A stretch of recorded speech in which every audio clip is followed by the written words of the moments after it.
Hello friends, welcome back to my YouTube channel. In this video, we are going to talk about one of the most underrated but extremely powerful concept in AI systems, the explorations and discovery design patterns. So now, let me ask you something. Have you ever noticed that user does not allow to know what to ask from AI systems?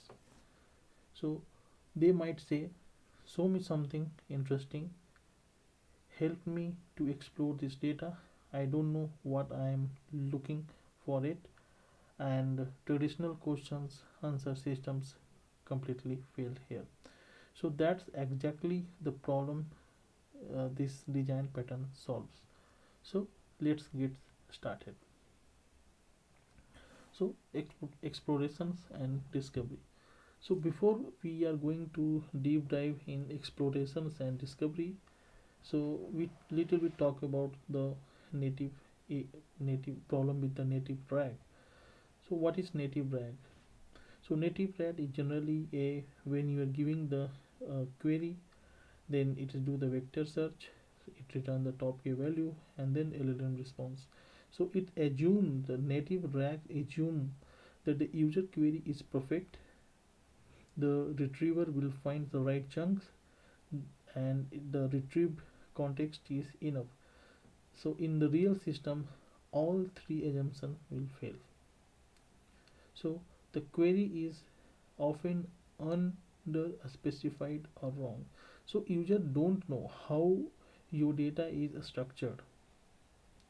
So the native RAG treats this as one of the flat query results. It's pull random chunks and it misses the actual intent. So the native RAG assumes user ask a perfect questions and real user don't. The vector search is not equal to understanding. Okay, so what is the problem here? So vector similarity is not equal to reasoning or coverage. So no global view of the knowledge space here. So native RAG is local and reactive, and so LLM must, but for the native RAG, LLM must answer even when the context is weak. So it retrieves the partial, outdated information and misleading constraints. So the LLM flip gaps with the guesses, right? So native RAG first answer and think neighbors. Okay. So these are the problem of the native RAGs. Okay. So here to overcome the problems, so here we are talking about the explorations and discovery. So what is that? So exploration and discovery is an agentic design patterns where the AI system first explore and understand the unknown knowledge space before trying to answer to make or take actions. Intent of asking, instead of asking what is the intent, means what is the answer, the agent asks what exists here and where should I look. So if we talk about the definitions, so this is the definition we have. So explorations and discovery is the process of mapping, structuring and probing the knowledge space so the agent can reason before responding. So the so agent exploration agents that look at the site map, city map, and it identify the neighborhood and visit the right area. So you don't explore a city by asking random questions. You look at the map first, right? How we are doing, right?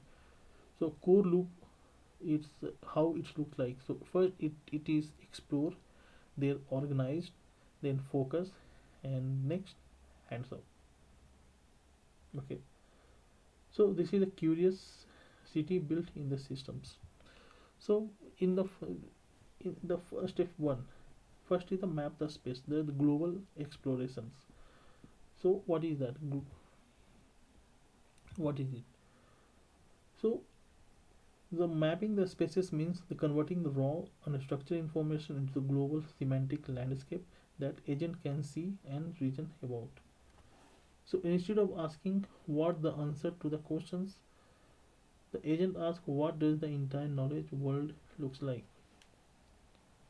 So it will do the first, convert anything into the embedding, say like documents, paragraphs, code, tickets, logos, IDs, from item to a vector representing its meanings, and similar meaning its closure the vectors. So distance is equal to similarity matrix. So now your data lives in semantic coordinate systems, not folder of on the files. Create a global semantic view. Once everything is embedded, so agent can see full space at once, and the topics naturally from the regions, and outliers and gaps become visible here. So this is the moment the agent stop reading documents and start seeing the meanings. Next is understand the topic, not the answers. So native systems retrieve the answer directly, and exploration agents do something smarter than the native systems. So it identify what the topic exists, it learn how the concept relates, and it delay answering until a structure is cleared. Right. So this is the things about the map the space. So first you're doing the uh, convert everything into the embedding, then create the semantic view on top of that, and then understand the topics. Next is the technique used. What technique used here? So first is embedding. It's a turn meaning into the number, like similar idea. Whatever similar idea is there, right? So it's close to the closure vectors. Different idea, it's far from the above vectors. Dimension reduction, like PCA, UMAP. Original embedding lives in kind of 750 plus dimensions, so human can't visualize it. So it's reduced to the 2D to 3D without losing the structures. So it's like a flattening a globe into a map without losing the continents. Sampling representative points. It's instead of using analyzing everything, some of the key points from the dense regions, we need to capture the shape of the space. And this is a very crucial for the large corpus. And what agent answers, so this is a very intelligent part. So what concept exists here? So the agent scan the map and ask, are 3 topics or 30 topics, are they technical or business or legal? So this prevents the blind everything's. Okay. So but why this matters here? So you cannot reason about a space you haven't mapped. Without mapping, the retrieval is blind, answer solo answer wicket, and hallucination will increase. So this is the agent question we have, and this is the data embedding space here, where all the data points are exist here. This is the embedding space, embedding layer, you can say. Right. Next is the step 2, cluster the space. After mapping the space, the agent see the thousands of points on their own. They are still just dot. Okay, the just all the this is all the data points, right? All are in dotted. Okay, cluster gives those dots meaning. So why cluster does? So it's group similar embedding together, embedding close in the space and grouped. Each group represents a shared meaning, and distance now had a structure. So clustering is how similarity turns into the embeddings. Turns chorus into themes topic. Before clustering, it was 10,000 documents. After clustering, the security, authentication, RAG optimization, monitoring is there. So the agent no longer see the document, it's in the topic. So this is the place where the agent stopped uh, drawing in the data and start seeing the themes. Reduce scale into a manageable regions. So instead of reasoning over 10,000 chunks, the agent reason over 10 to 30 clusters. So this dramatically improved the reasoning quality, retrieved accuracy, and constant latencies. Common clustering methods, that is the k-means. You choose a k cluster. Algorithms group the point and around the k centers, and this is for the well understood domain. You must here in this algorithms you must guess the k in advance. So k means is a great when you are already know the maps. So this is easy algorithms. uh, uh, you will go and learn. This is the easy. Next is hierarchical clustering. So where we are building a tree of clusters, high level, then subtopics and details. Okay, so this lets the agent zoom in or out like Google Maps. Next is devious scans. So first it finds the dense region automatically, and no need to predefine the cluster counts and label noise and outliers. So this is best for unknown domains, messy real world data, and discovery tasks. When the agent does not know what to expect, though, then density based clustering works better. So after clustering, the agent can answer these things. So these are the clusters. This is the one cluster. This is the second cluster. This is the third cluster. This is the fourth. This is the fifth cluster. See, this is the colors is showing. So these are the clusters. So so the cluster means this. Once the cluster is developed, the agent can answer what are the main themes, which topics are dominated, and are the subdomains, and what is the edge cases here. So this enable the intent awareness routing layer. So why clustering is critical in agentic RAG? So if we go with without clustering, retrieval is blind. It's we get the shallow answers and increase the hallucinations. And if we go to the without with clustering, so query route to the right regions, context is very coherent, and reasoning gets improved. So clustering does not just organize the data; it's organize the thoughts. So now the agent knows what topic exists. Okay. Next is next step. So this is step one and step two done. So in the next step, deciding where to zoom in. So for that there is a prop the space, the targeted explorations.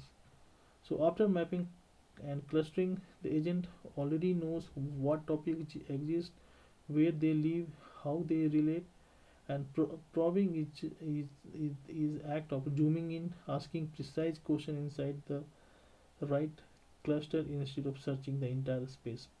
So probing is not searching harder, it's searching smarter, right? This is the things. So why probing exists? So it improves the relevancy, it reduces the noise, and it preserves the reasoning bandwidth, right? So let's break it down. Our first is ask targeted question inside the clusters. So the same question, um, here the context is now in control. Okay. um, okay, so instead of how do we handle the failures, this is the question I'm asking. The agent asks how to handle the failure inside the RAG optimization clusters. So the here the context is now in controlled way. Next is drill down only when it's needed. So not all the clusters deserve equal attention. The agent explore the relevant cluster deeply, skip unrelated one entirely, stop early when it's when very confident, and there is a adaptive depth here. Avoid irrelevant retrievals here.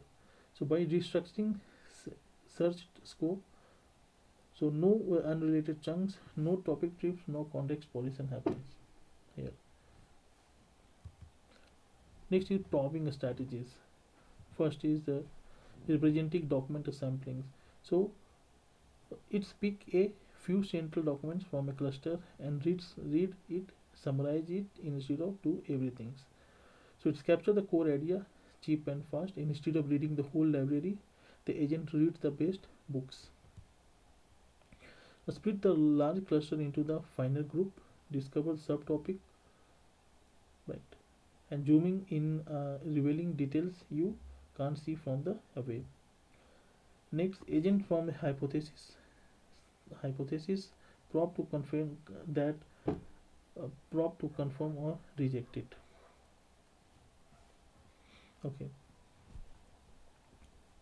so after probing, the agent knows which proofs matters, which ideas are confirmed, where uncertainty remains, and this allow confident answer, clear explanations, and explicit convict. So why probing? So this is the pictures here, semantic for the semantic search. So why probing is the final missing piece. So here the mapping, whatever you are doing, the mapping is equal to visibility and cluster is equal to a structure. So probing, it means that we are understanding. So without probing, agent knows where things are but not why they matters. So probing turns the knowledge map into the actionable intelligence here. And this is the semantic search. I just taken a picture from the internet. So this is a picture. It's representing the similar value, is this a vector representations, and these are the similar scores we are using, and then relevant result is passing here. So this is the real world use case, RAG systems where auto discover documents are there.